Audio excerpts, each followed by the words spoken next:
Hi friends, சேமியா கிச்சடி எப்படி செய்கிறதுன்னு வாங்க பார்க்கலாம். ஹாய் ஃப்ரெண்ட்ஸ், இன்றைக்கி என்ன பார்க்க போகிறோன்னா சேமியா கிச்சடி செய்வது தான் பார்க்க போகிறோம். வாங்க ஃப்ரெண்ட்ஸ், எப்படி செய்கிறதுன்னு பார்க்கலாம். அதுக்கு ஒரு கடாயில் எண்ணெய் கொஞ்சம் ஊற்றிக்கலாம்.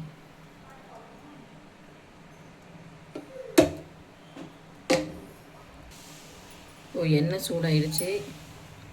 கொஞ்சோண்டு கடுகு போட்டுக்கலாம். கொஞ்சோண்டு கடலைப்பருப்பு. கடுகு கொஞ்சம் வெடியிட்டோம்.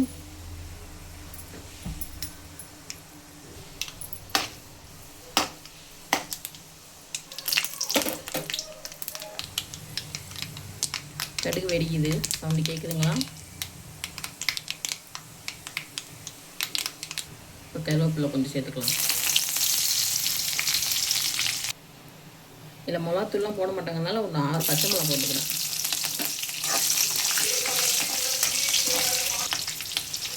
பச்சை மிளகா நல்லா வறுத்துக்கலாம்.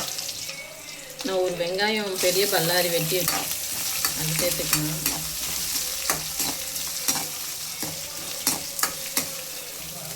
வெங்காயம் நல்லா வணக்கிக்கலாம்.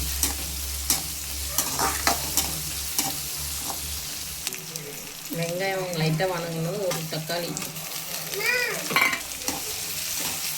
வெங்காயம், பச்சை மிளகா நல்லா வணங்கிட்டோம். வெங்காயம் தக்காளி கொஞ்சம் வணங்கிடுச்சு. இந்த டயத்தில் நம்ம வெட்டி வச்ச பீன்ஸ் ஒரு 10 பீன்ஸை சேர்த்துக்கலாம். பொடி பொடியாக வெட்டிக்கலாம்.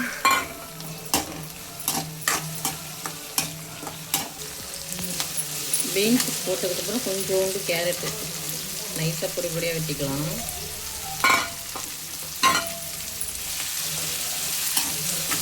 நல்லா கொஞ்சம் வேகட்டும். இது வேகணும்னா கொஞ்சம் உப்பு போட்டுருக்கேன். உப்பு நீங்கள் தேவையான அளவு போட்டுக்கணும்.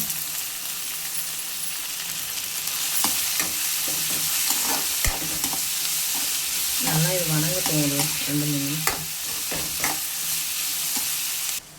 கொஞ்சோண்டு மஞ்சள் போட்டுக்கலாம்.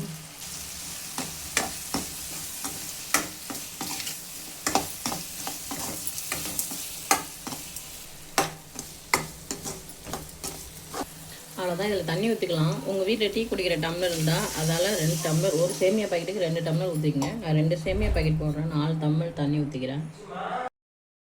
கொதிச்சிருச்சு. இதில் நம்ம கரண்டி எடுத்து வச்சு சேமியா போட்டுக்கலாம்.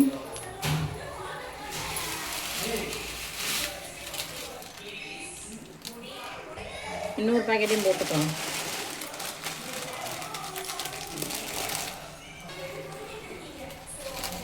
ரெண்டு பாக்கெட்டும் போட்டாச்சு. இனிமேல் கிண்டிக்கிட்டே இருக்க வேண்டியதுதான்.